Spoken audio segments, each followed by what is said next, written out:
fantasy, baseball statistics, starting pitching. Quick turnaround here. We have to get our starting pitching right, and we're going to do that here today. We're going to be digging right into everything. As soon as the video comes out, Witt Jr. gets sent down, so you're going to have to look to stash or to add him later. It might take a little bit longer into the summer for Witt Jr. to come up because the AAA season starts so much later. I don't know what happened, but keep your eye on him. It's going to be an absolute beast. Starting pitching wise, I'm just going to give you the formula. Maybe you're short on time today. These are the pitchers. Obviously, we know the high end guys. This is where you have to live this season, in my opinion. Lucas Giolito and Luis Castillo. If you want to spend up a little bit, but if you want $20 aces, we have to live at Corbin Burns, Kenta Maeda, Plesac, and here's the twist: Ian Anderson, Jesus Luzardo, Julio Urias, Tristan McKenzie, Shohei Ohtani, Tyler Mahle, and Sixto Sanchez. And I know I just laid the list out here. That's it. I just gave you the formula. I'm going through the rest of this time. I got pictures up everywhere. We're going to do some prices. We're going to break down some arsenals to see why I'm picking those guys. But more importantly, some guys I'm fading. Some guys I don't want. I see the prices here, I see the numbers, and I think it's lazy and sloppy. And that's why these guys are up on the list. If we see through this and get this right, we are going to win leagues this season, boys. We're going to win them. We're going to win them swiftly. One other thing, I just listening to a podcast and says, "Oh, I'm not a doctor and I don't know why," and then going ahead and making a prediction on health and how long a recovery is going to be. Just be a doctor. And so a little episode of Be a Doctor for us here today. I'm ready to be a doctor. I'll make those insights. I have a pretty good feeling about what a tendon is, what a ligament is, what a strain, a sprain, a tear, whatever it might be. Compare it to your own injuries. Compare it to how long it took you to recover. We can make some assumptions here, and we're going to have to first. Fernando Tatis Jr., with a shoulder strain, walks off the field. Yes, I had to dig into this because how concerned am I about Tatis Jr. on a shoulder strain? And then we find out the term is this is just something he's been dealing with his whole career. This just happens to him. And I'm not raising a red flag.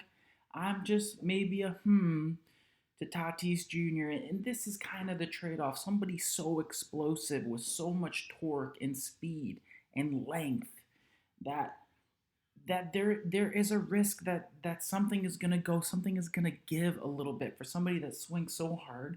But what I'm hearing is that Tatis Jr.'s shoulder was more so precautionary.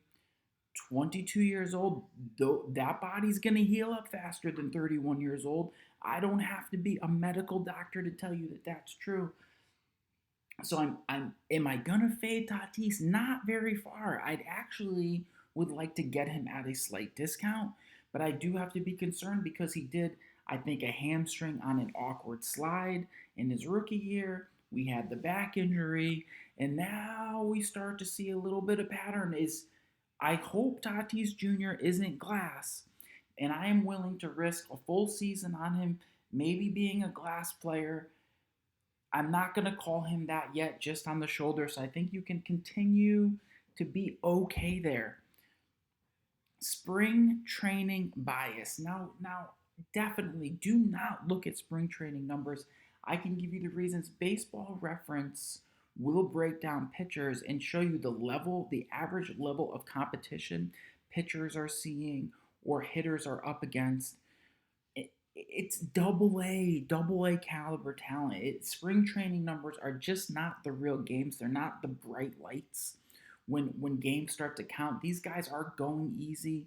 They know these are meaningless games. They're working on stuff. They're going through the mechanics. But most of spring is gone. The season is knocking on the door. It is right around the corner. So I take a quick peek at spring training stats because I might be able to glean a little something out of them. And one place that I will look is simply Ks, just simply strikeouts. Okay, and I'm not gonna change my list based on this, although some people are, as I heard a roto wire Sandy Alcantara with 24 strikeouts in 17 innings this spring. Okay, again, the talent is not good. Are we ready to call Alcantara an ace? I'm not sure about that. I've liked him previously. We're gonna break down the stuff here later. I know he throws hard. I know that there's a lot of velocity there. All right, we're gonna have to look at that. The other thing we'll see is that Bauer looks dialed in, Giolito, DeGrom, they all look dialed in.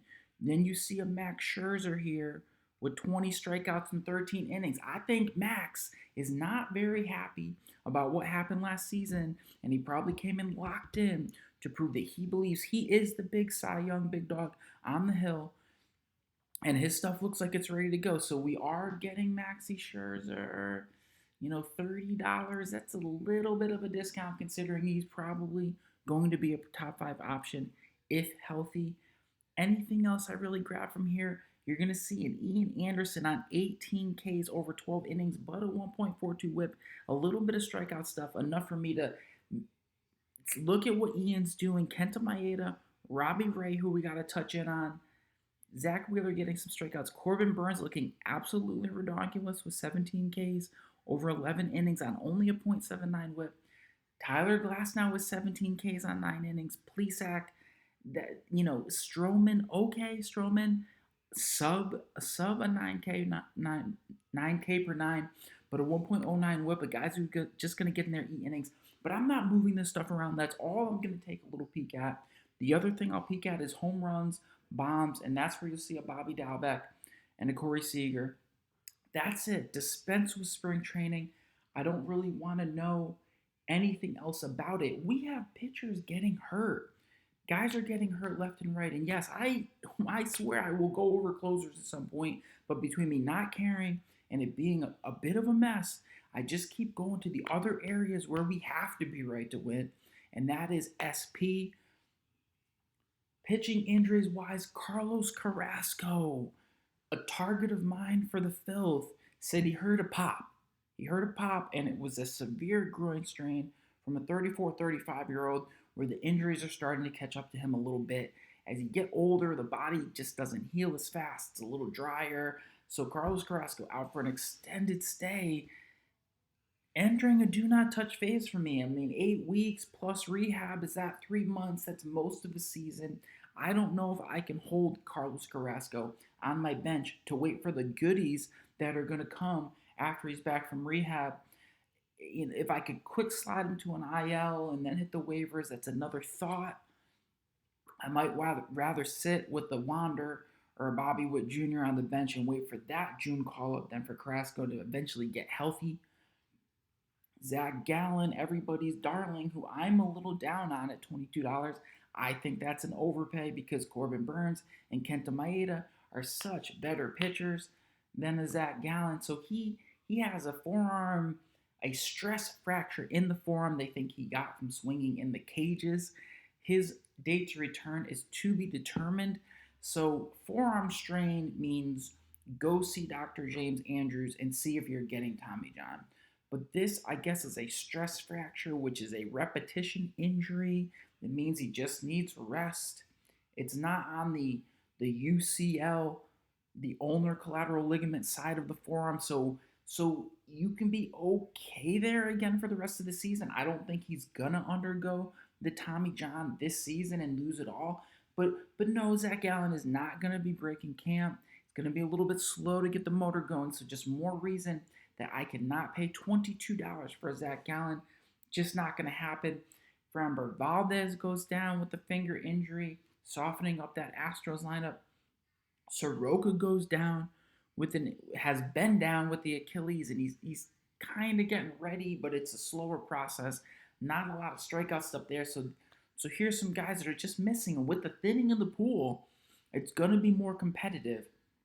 And this is my tip of the day. To me, there are no such thing as pitching tiers. There are not pitching tiers from ADP. There are targets. There are individual pitchers. I can't just say if I don't get Kenta Maeda, I'm happy with getting the next guy Lance Lynn, Sonny Gray, or Hyun Ryu, because it just doesn't work like that. These are individual guys. And what I mean by targets is pay up. Salary cap wise, pay extra. Win that fight. Spend the extra 3, 5, 7. Don't get pushed off these aces because they're going to fall down. And there's not going to be many more. I listed those guys. And I'm going to be owning a significant chunk of those guys in all leagues. If you're talking snake and ADP stuff, reach, jump, whatever you want to call it, you've got to go up to these players. So now as I break these down, I'm going to break down the important ones, I think, to pick apart the fades and pick apart the risers. But let me lay down the framework. We're going to be working the baseball savant. The lines that I'm using, the equation that I'm using is between zone contact, O swing, or what Savant calls chase, and then whiff, which is slightly different than swinging strike, but we're using the Savant. In terms of the zone contact, I need to be sub 80. I want to be sub 80% in the zone contact. That's your 78, 79s. That's where I want to be for me to think that you're really missing bats when you come in, that you're hard to hit. On the chase, I want to be plus 30%. Remember, we found out if you're a little bit light on your zone contact, your chase has to be even better to make up for it. What we can't have is the reverse. We can't have zone contact up in 80s, mid 80s or high, and chase down below 30. You're getting hit and you're not getting enough strikeouts. The whiff is just a combined look at the arsenal, and that's where I'm going to need that 30 plus. I want to see 33. I want to see high 20s if I think you're going to make a step this season, but I don't want to see 22, 24 without enough chase. It's not going to work for me. We're going to dig into the arsenals, and the things I'm looking for is the whiff rate on individual pitches. Because you need to have at least one pitch with a 35% whiff, or for me, a 40% whiff on one pitch. Because what are you going to ride to get your strikeouts? What are you going to ride to get your swing and miss? You need that filthy out pitch. Now, if you have two of these pitches, if you have two 40% pitches, if you have two 30 plus, okay, that looks great. And what's happening is guys are trying to work around the fastball. So a whip on a fastball, the cheddar that you're just going to throw, you're going to lean on, 25% is good. 26, 7, 8. You're not going to get a 40% whiff on a fastball. It doesn't work like that because the ball is moving straight. And then you want to take a little peek at the batting average, take a little peek at the home runs. If you're giving up 8, 10 home runs on the fastball, you're probably trying to hide it with something. You're trying to offset it with the cutter or with the two-seamer, the sinker. You're trying to just hide that bad fastball. So we're going to use that. We're going to break down some players with that. Another Be a Doctor, Dinelson Lamet. He's coming along, guys. He's coming along. He might not start out of the gates, but his rehab process has already started. He's pitching in some B games and some simulation. And so I do think there's a little bit of risk reward if I can get in the salary cap draft and we can see just a little bit of value from that Dinelson. He's slipping here to $14. Get me down to 10 or 11. I can wait a couple weeks. I'm not talking a couple months. I'm talking a couple weeks for Dinelson to get right. A name popped up who's taking his spot behind him. Gotta make sure do I have him up right here? I might have to type him in as we get going, but an Adrian Morejon is possibly filling in for him. 22 years old, pitching for the Padres, gonna get some run support. I do have him right here, so let's just talk about the pitcher filling in for Dinelson. So if you had a little sandwich and you're gonna have to pay more for Dinelson, but Adrian Morejon is gonna come for free for $1 in a late round. You can have the starter. If it goes right or wrong, whoever comes in, flip him back out. But what I'm seeing from Adrian Morejon that I like a little bit, 22 years old, only 5'11", okay. The stuff that we're seeing 96.6 on the four-seamer. He's throwing a splitter with a 57% whiff and a slider with a 47% whiff. Now, the curveball wasn't good. The curveball wasn't getting whiffs. The four-seamer gave up a couple bombs. It looks like he added the splitter. He had a curveball and a chain that changed the year before. Neither of them up over 30% whiff. So that's not there. And let's work this plate discipline on our 80 30 30 lines. Zone contact 77%, where we need it. Chase 33%, where we need it. And a whiff of 28.5. There we go. Adrian Morejon to give you a couple starts to start the season. I like what I'm seeing from him. The question mark pitchers, I mean, there's some question marks and there's some true fades. And my fades are basically coming on the price and where they're going in middle pitchers. And I think you have to know these guys and tease them apart. There are no such thing as pitching tiers. I'm fading a Max Fried. I'm fading a Wheeler. And this is going to be sad. I was high on Chris Paddock. I'm fading Paddock. Like, Paddock's stuff just is not that good. And Jamison Talon, who suffered, some serious injuries that you wouldn't even wish on your worst enemies, but Talon's getting right. Is he gonna get it done for us in New York in the short porch, going between different parks that he shouldn't really want to be pitching in? How's he gonna do? But I'm not seeing the whole arsenal for a true breakout besides the run support of being a Yankee. I don't know. And a Jose Barrios, another fade of mine. So let me just pick apart. Let's see who we have here. We're going to move through some starters here. Going back to my list that I like, I'm hearing about a strong spring from a Julio Urias, 24 years old. I know that we've gone through this profile before, but it's okay to go through profiles a couple times to make sure, and as your tuning fork starts to refine, that you take another peek at these guys. And here's an Urias in 2019. A fastball with a 27% whiff, slider and change, both mid-30s whiff. Last season, it wasn't as effective. The change with a 31% whiff, fastball sitting between 94 and 95. How did the contacts look? Zone contact over his career, always sub 80, 78%.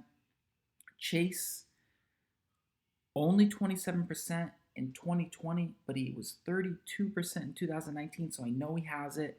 And we've seen the whiffs before. 39, but 29% in 2019, took a step back to 26%, but young, pedigree, pitch mix. Because what I'm seeing, if there's a step forward, I see potentially 2 out pitches. I see him maybe getting away with both the slider and the change working on a four-seam fastball that he has good command of. We like a batting average on the fastball of 1.93, so he can just throw the four-seamer in there and not get mashed around the yard. That's what I'm seeing from Julio Urias. I wanted to touch in on him. We've done him before, but let's look at him again with the Sixto Sanchez, just so that you feel that you want to get in there. We've only got one season from him. He led changeup, throwing a 90-mile-an-hour changeup with a 28% whiff. The sinker was 96.6. The four-seamer was 98.5, with a touching a 30% whiff. The curveball had a 33% whiff. I'm not sure what he's going to ride this season, but 98.6, you can just throw that. A guy that I'm fading, Zach Wheeler, throws about 96. He just throws it. He's thrown it 65% of the time. So I remain very high on a Sixto. Let me talk about Ian Anderson, 6'3", 22 years old. What I'm seeing in the profile that I like, besides the tight location that he's up or down, he's not missing wide. It looks like a control pitcher. I'm seeing 94% on the fastball, changeup, curveball, 39% whiff, 40% whiff. He's sprinkled in a couple sinkers. So that's 2 out pitches. And we looked at spring training numbers that we shouldn't be doing, and he's striking guys out right now. So I am all in on an Ian Anderson as not a tier player, but a must-have player. Ian is going for $12. I'm not getting off. I'll go 15. I'll go 8. I'll go 20. I mean, I have to go to a price with Ian. I don't think the fight's going to be that hard because he's an unknown, because he's basically a prospect. Yeah, I don't want to pay more for Ian Anderson than I could have spent to get maybe Tyler Glassnow or Brandon Woodruff, but I'm hanging in on the battle and I'm putting him on a staff with those underlying metrics. A guy I'm looking at here is interesting. Let's see about a Pablo Lopez. That feels like a generic name to me, Pablo Lopez. But no, he's a big player. 6'4", 25 years old. How you doing it, Pablo? Pablo sitting 94 with the four seamer. 5 pitch mix, throwing a change, a sinker, a cutter, and a curve. The four seamer has a 28% whiff, which is decent. Batting average of a .22. And he's using a change on a 32% whiff. So that would be his out pitch. The other stuff, he's sprinkling, he's working in. Nothing magical. I mean, the curveball has a 28% whiff that he does put guys away with. So I can take that. Let's see the plate discipline. Can we live with it? I think we can. A zone contact of 75%, a chase of 32. That's where we want to be on the zone and the chase. But now we look over at the whiff. It's getting better over his career. It's only 26%. So he might not be the strikeout upside guy that we need, but what he's doing with the zone is workable. Could he get better? It's only going to get as good as one of those individual pitches he can ride. Will the changeup get better? It's interesting. He doesn't really throw a slider, so it'll have to be between the changeup and the curve. So Pablo Lopez, a guy that I'm okay with, a guy that I want to be a little bit more comfortable with. A riser here. Let me give you three risers. I just want to throw the names out and then we can dive into them individually. I'm rising up Lance McCullers Jr. Let's not forget about Lance McCullers Jr. He's been sweet before. He's got swing and miss stuff. Tommy John, slow to recover, but pitches for the Astros who do a good job with their pitching staff. I like Lance McCullers Jr. Paxton, James Paxton, he's pitching again, guys. He's healthy for now, and it could be anything for Paxton. It could be the pinky, the finger, the blister, the elbow. We don't know, but when he's going, it's going pretty well. I'm looking at the entire New York staff. I'm okay still with Kluber. Domingo Herman with some pretty egregious off the field activities, extracurriculars, but he's back pitching again. Looks like he's in the fifth spot. And I faded Musgrove. I was talking offline with somebody from the community, and I was like, I'm fading Musgrove a little bit, but I'm always willing to go back in and take another peek. And I wonder, did Joe Musgrove have a breakout last season? Something we're going to dig into as we move a little bit further through these players. Joe Musgrove, 28 years old, 6'5".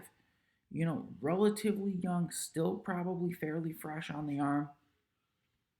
I see him working 6 pitches. He's working fastball, slider, curve, sinker, changeup, cutter. So he's throwing a little bit of everything. He's a little wild. You can see just by the locations that he does get a little wild. He gets a little walky, and he was walky last year. But as I dug in, right, I never loved Joe because in 2019, the fastball is 92.7. In 2020, it's 92.6. But what really surprises me here is a slider with a 50% whiff rate and a curveball with a 53% whiff rate. Even that changeup in that cutter, 33% whiff, 42% whiff for a Joe Musgrove. So quite an arsenal from Joe Musgrove. The whiff rates are up. Sure, the slider was good before at a 39% whiff, but it got a lot better. The change, the curveball got better. So the whiff is there. The problem for Joe, you can see it. It's the fastball. The whiff is only 17%, so he's getting hit on the fastball. The batting average is 324. So it's hard, he almost has to not throw what must be a pin straight fastball that he has to work around. Let's see how the plate discipline shook out. And here's a guy, the zone contact over his career, 87, 80, 81, 84. Not going to do it. But last season, suddenly, 79%. got to where we need him to be. The chase has always been good, 32%, but here it is in the whiffs, buoyed by those two pitches that we talked about. We have a Joe Musgrove with the whiff rates of 22, 25, 23, 24, and suddenly last season 33% on the whiff rate. Ding ding ding, checking the boxes that Joe Musgrove, if he does more of what he did last season, is entering the kind of form that we might need from our aces. So I'm okay in a Joe Musgrove. The price of $8, yeah, it's gonna be better than some other guys. It's gonna be better than Paddock. I think it's gonna be better than Bundy. Zach Wheeler. So I'm okay there. Sandy Alcantara. I think I've been fooled by the fool's gold of Sandy Alcantara because he throws hard. He's got the velocity. Let's look at the breakdown here. 96.2 fastball, 34% whiff on the slider, 37% whiff on the change. Okay, I mean, Alcantara, named opening day starter. The plate discipline, the zone contact, 84, wrong side. The chase, only a 28. The whiff, only a 24. So I'm not going to become starstruck by the cheddar. If the other things aren't working, if he's not able to sequence his pitches or locate his pitches, I don't know what's missing. We're seeing the bits and pieces, but we are seeing a huge spring from a 25-year-old that's 6'5", that throws very hard. And this is one thing. As pitchers mature, as they find stuff, in my opinion, you're not going to find a lot of velo. DeGrom can find a tick and then a tick, but that's a guy who always had a lot of velo. If you're just a 92-mile-an-hour pitcher, you're not going to be a 95 the next season. With very rare. And the other thing is you're not just going to find a lot of swing and miss. You're not just going to get a pitch that all of a sudden bends. You might add a little something, but usually the rest of your arsenal is very good. What you might gain is some control, the repetition of the mechanics, little tweaks, mound presence. We know for a Blake Snell, he moved around on the mound and it worked some things out. So maybe that can happen with an Alcantara. I'm not super high there, but I wanted to mention him because of the explosive spring. You can take a peek there. Tristan McKenzie, 6'5", 23 years old. I've talked about him, but let's take a quick peek back into the profile. 2020 is all we got on him. 92.8 on the fastball. Just a touch slow, but the slider and the curveball with a 44% whiff and a 34% whiff. We like that the fastball batting average is 1.94. Let's look at the discipline numbers.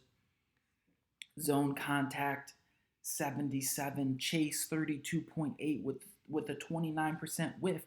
That's the makeup. That's the build of a Tristan McKenzie. He's not even in this top 50. I like Tristan McKenzie over all sorts of guys, so I'll be saving money.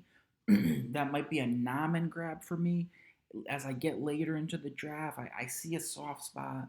I see that players are going for $5 or $6. The teams are over. Hey, pop up Tristan, spend the money, throw him on the team. I like what he's doing right now.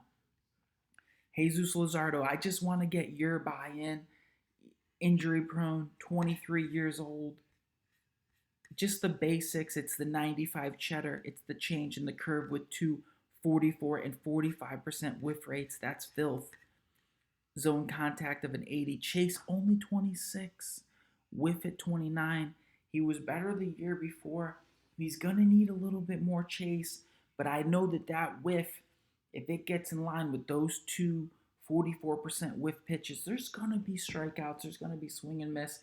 But I think we can see a breakout from him. And, Tyler Mahle, bad team, Cincinnati, bad park, doesn't work, 26 years old. It's not flashy. It's not flashy, but it's worth touching on because we got to get a little bit of buy-in here on a Tyler Mahle. Let's look at the arsenal here.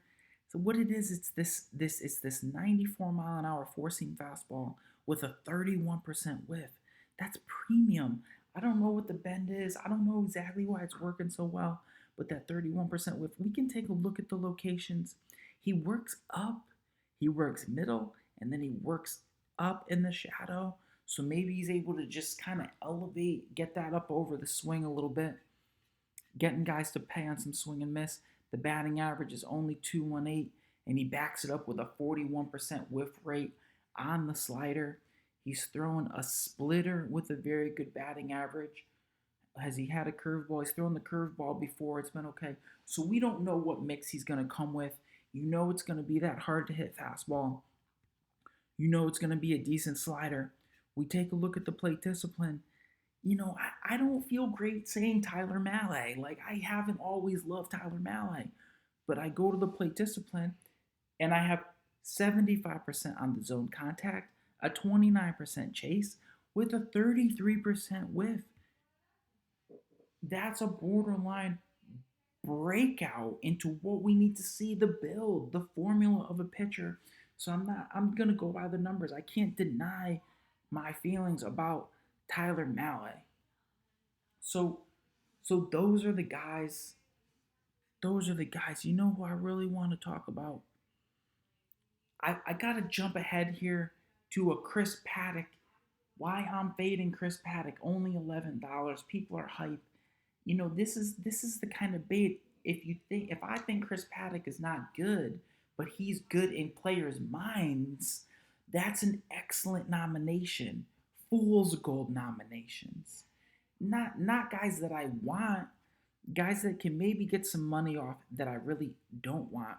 This is what I'm seeing as a problem for Chris Paddock.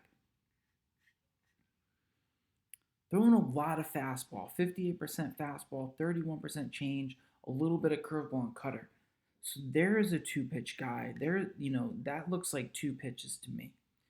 In 2019, he threw three different pitches. The four-seamer had a 23% whiff, and the changeup had a 29% whiff.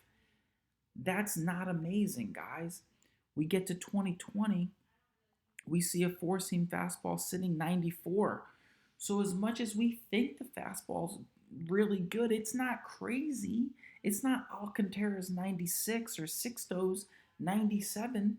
It's just 94. Okay, that's decent. He gave up 10 bombs on it. I mean, is he going to be able to cure his four-seam fastball of the bombs? Sure, the changeup had a 32% whiff rate on it. He sprinkled in some curvy. He started using cutter to lefties, and it got some whiffs. But what's the plate discipline? Zone contact 79%. Okay, the chase disappeared to a 29% chase. The whiff has only been 24 and 25. So there's not enough whiff for me. There's not enough chase for me. And I don't see the pitch that Chris Paddock is going to be able to rebuild himself around, where I do see it for Luzardo and for Tristan and for Mahle. So I'm fading Chris Paddock, guys. I don't feel good saying it because in my mind, I love Chris Paddock. I love the name, the mound presence, the team, but the stuff might be a little meh. And I don't know if he's going deep enough into games for me. That was a Chris Paddock. Lot of hype this spring. Divisive player, Robbie Ray. I'm in the pods and people are saying I can't deal with Robbie Ray. I can't deal with the walks. But if you're listening to little nuggets, little spring training stuff, Robbie Ray changing his arm angle, Robbie Ray's velocity up 3 ticks at 96, 97. What you can't just gain is swing and miss stuff that Robbie Ray has always had. But what if something clicks for Robbie and Robbie doesn't walk 3.4 batters per nine and suddenly just walks maybe 2.5? He could be an entirely new pitcher on a very good team. He's 29 years old. Robbie, what are you working with? Let's look into the arsenal. I could open up some more seasons. I want to go back to 2017. The curveball and the slider, 45 and 49% whiffs. He's always had it. 2018, 46, 40. 2019, 44. He's always had the swing and miss. In 2020, the curveball, the slider, 46% whiff, 47% whiff. He has a bad fastball. You know when it has a 19% whiff rate and he gave up 10 bombs and the batting average is 292. So he has to find a way around this. We've seen other pitchers just throw curveball, just throw something else. He's got to figure a way around the fastball, and being up 2.5, maybe 4 ticks of velocity could be the secret that allows Robbie Ray to suddenly be able to work. I'm a little interested in a Robbie Ray, especially late, cheap. I don't see him here in the top 50, so you're not going to have to pay much for a flyer here and a lot of swing and miss. Dylan Cease, 25 years old, 6'2". I just want to take. Oh, we skipped out on Robbie. I just want to check back on Robbie's plate discipline. C zone contact, 77%. The chase fell down to 24% because when the wild stuff is coming across, guys know it's coming, so he's got to get that back up. But the whiff was 33%. So you're seeing a build that could work, Robbie, if you get that chase up a little bit. Dylan Cease. Dylan working 97.5 on the heater. What? And then he's got a slider with a 39% whiff and a changeup with a 31% whiff. Sprinkles in curveball. The fastball got hit a little bit, gave up 7 home runs for as hard as he throws. 80% zone contact. Here we see the flaws. The chase was only 22. The season before was 26. The whiff was only 25. So Cease needs to make adjustments to be better this season, but with the hard stuff, he's at least worth mentioning. Here's a Jose Barrios, and here's why I'm fading him, the 26-year-old Jose Barrios, 6 feet tall. We got to go historically to understand what happened here to Jose. 2019, the reason I could not see Jose Barrios as a dark horse Cy Young candidate is because the whiff rates were 23, 28, 12, and 28. None of those pitches were going to get it done. There was nothing for him to get behind, to ride out. The fastball was only 93. There was nothing he was going to be able to do. In 2020, did he have a better season? Look at what he does to protect what was a bad four-seamer that gave up 9 dingers. The curveball gave up 10 dingers. So if it's your best pitch, but if it occasionally gets yanked out of the ballpark, that's going to lead you to problems. Jose Barrios starts leading curveball. He's just throwing curveball. Sure, 34% whiff rate, a 1.67 batting average. He kept it down so that it wasn't so homer prone. You can see he just started living down. He's keeping the curve down. He can control it. He's got a couple curves for strikes. He's painting low. He's painting shadow. So okay, it's a good curveball, but it's all he's throwing. The changeup ended up working a little bit better. Threw it just to lefties at 33% whiff, but the four-seamer is still not good, getting hit for a 380 batting average. So Jose Barrios running away from his fastball. That curveball is going to have to be spectacular, but I don't think he's going to get more than a career-high 34% whiff on the curveball this season. So I just find him middling, and I just see it's a legacy name. $14? No, not up there with Ian Anderson and Jesus Luzardo. That's why there's not tiers to me. What is the plate discipline? Zone contact 80, chase 31. The whiff, it has never been that good. 20, 23, 25, 23. He pushes it up to 27.3 by throwing so much of his best pitch. That might be the best he can be. Was last season, so I don't think there's a big step for Jose Barrios. I don't love this stuff. We can skip past Dinelson Lamet. I like the 97-mile-an-hour fastball. We've seen whiff rates on a slider of a 50, a curveball of a 48, batting average on the slider 0.08. There's some really filthy stuff. I believe Dinelson, it's okay to hang in there. Why am I fading a 27-year-old Max Fried? Maxi Fried is very good tunneling-wise. When I watch Max Fried, I like the shape of the curveball. I like the fastball tunnel and the curveball tunnel. It's a very freeze-up curveball. It comes in the fastball tunnel and breaks. I've seen him guys will try to dodge Max Fried's curveball like it's going to hit him, and it will drop in for a strike. So I like how it works. but he can't command it all the time. A four-seam fastball at 93 miles an hour. The whiff rate on the curveball is 31%. The whiff rate on the slider is 29%. In 2019, the curveball was better. It had a 37% whiff rate. So we need the slider to get better. The batting averages are all really good. How did the plate discipline go? The zone contact was 85%. That's unacceptable. The chase at 29% and the whiff at only 25%. There's just not enough swing and miss there. There's not enough for me to do it. That's getting hit too much. He was better in 2018 when he really blew up on the scene and guys didn't know how to handle the stuff. Maybe there's been some adjustments. The thing with having a really filthy curveball, it requiring feel, I find it to be the most inconsistent pitch year after year. Is Aaron Nola going to have the curve or not? Is Max Friese going to have the curve or not?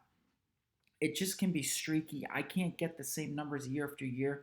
The slider, the power slider that they can throw over and over again, I see more consistency from that on swinging strike rates. So I'm just fading a Max Fried, not as a player, but as the price at $14. Because I got Yes Please to Plesac for the same price. I need Plesac. There are no such thing as starting pitching tiers. Zach Wheeler, 30 years old. So you're getting a little older, Zach. You know, we want you to do it, and it doesn't come together. Zach's arsenal is maddening to me. He throws a lot of pitches. I don't know why he throws certain ones.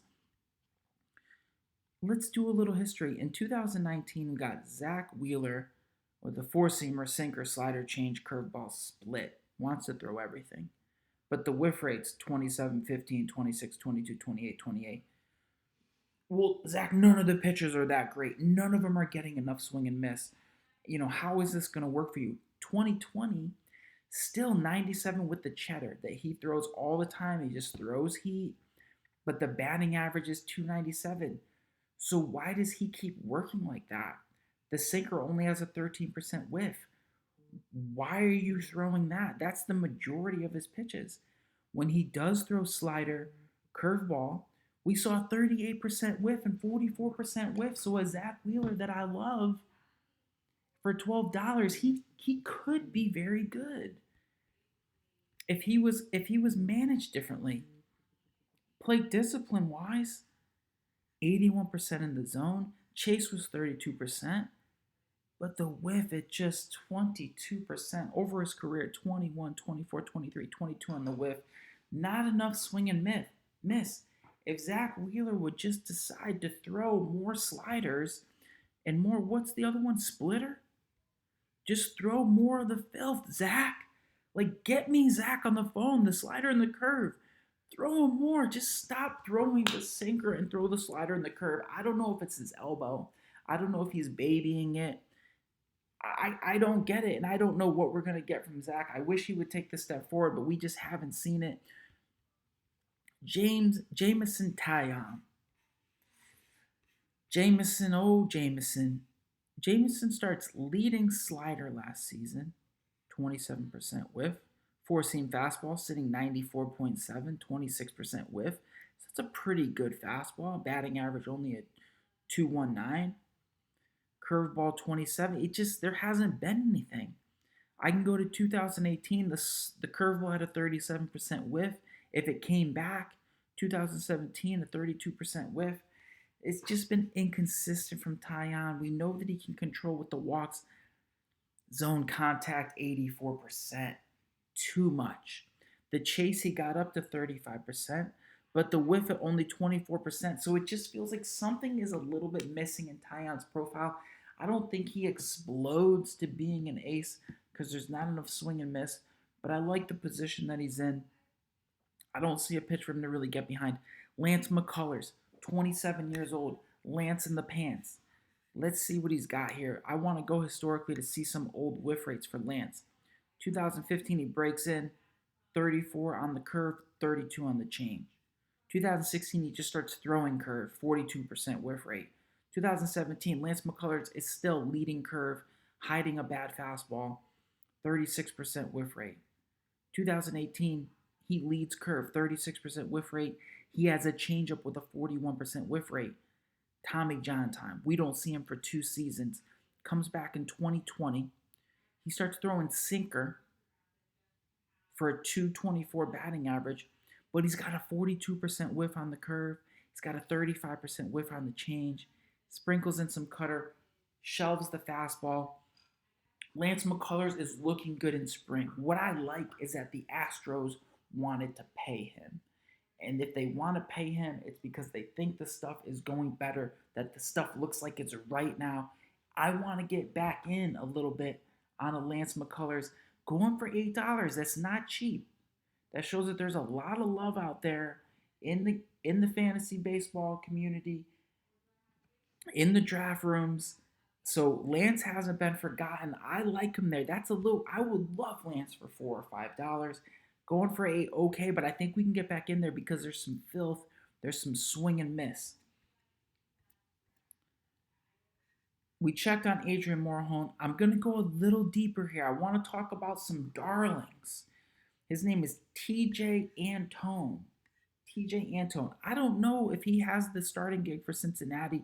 Let me jump over to a roster resource and just see if roster resource thinks that he is getting the nod here. A lot of hype. See, they don't have him starting. It's Castillo, Miley, Lorenz, and Hoffman.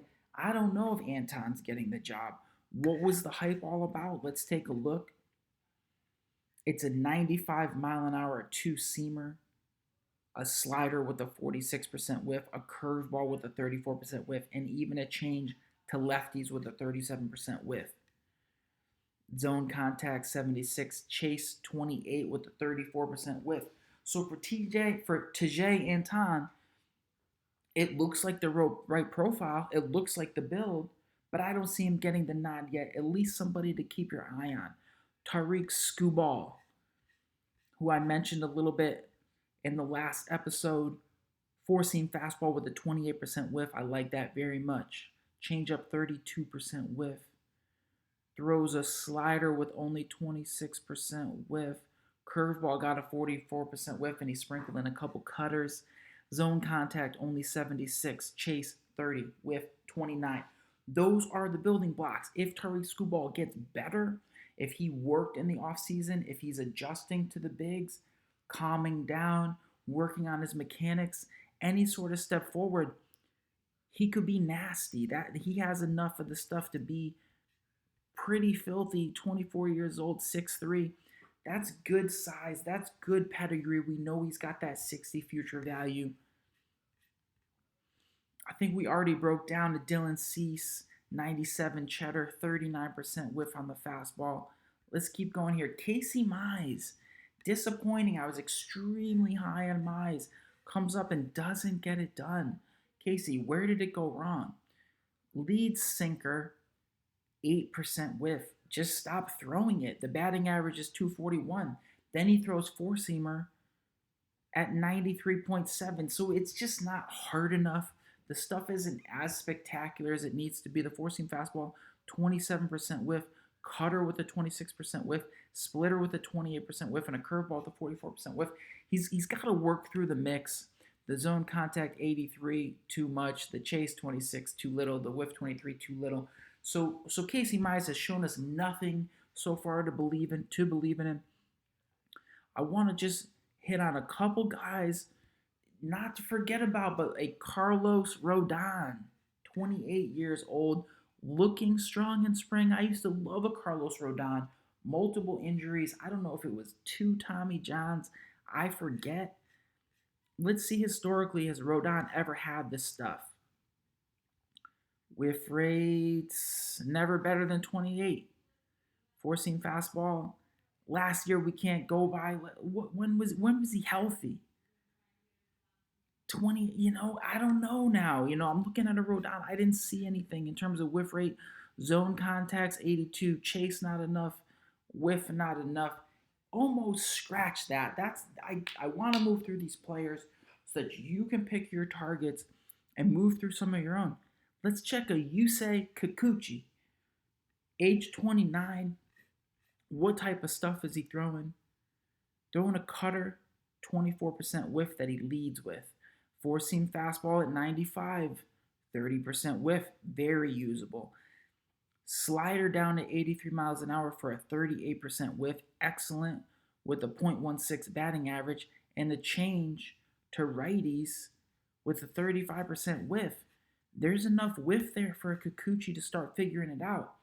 And let's see the adjustment from 2019 to 2020. Zone contact from 86 to 75. Substantial jump forward. The chase sat still only 26, but the whiff went from 19% to 29%. UC Kikuchi got better. He got better. Could he get even better?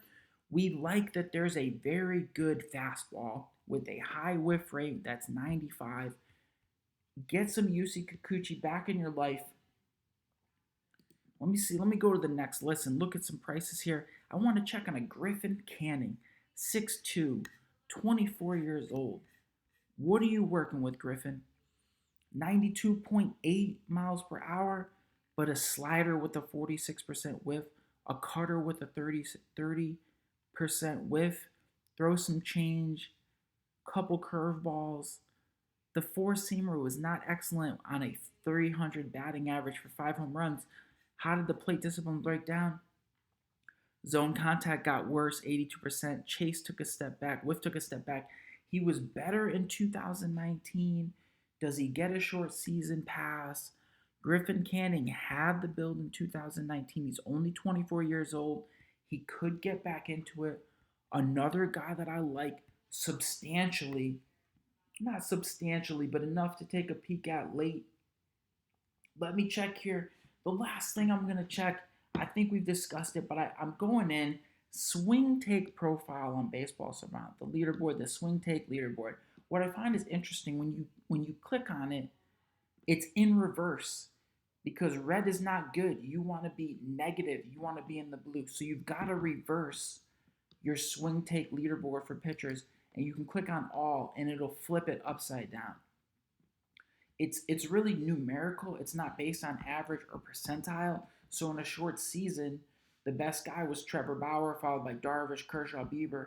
And you can see where these guys are working. The thing I really noticed, to be negative in the heart, negative in the shadow, that means you can come into the heart of the plate and not get hit around. You can work in the shadow and not get hit around. Again, the shadow zone being a little funny because half of it is strikes, half of it is balls, but that's where hitters have to make the right decision. Pitchers have to have the control. Clicking on the shadow, looking at the really strong negatives in the shadow, you see Clayton Kershaw, Zach Greinke. These guys that are aging, that are losing the velocity on the hard stuff, they have that control to still work guys over in the shadow. That's why I had to upgrade some of that old man workhorse and Clayton Kershaw and Zach Greinke. And look, even Jose Barrios, who I just tarnished and slammed for a negative 18 in the shadow, pretty good. Cole Maeda, Max Fried, who I just faded, he was good last season. Maybe the tunneling goes better than I thought, but I just don't see the total package. I wanted to show that to you guys on how to use a little bit of that swing take leaderboard to figure out your pitchers. Were there any names here? Because I want us to get this pitching right this season. How can those are the players? Those are the players. I'm gonna work through a ladder. I'm gonna jump into a salary cap draft. I'm gonna use some nomination strategies, get some feedback, get some feel. I'll bring it back to you guys. I'll bring you guys my squad and how it worked out. Big shout out to all the subscribers. Shout out to the new subscribers. You guys are the best. Holla back.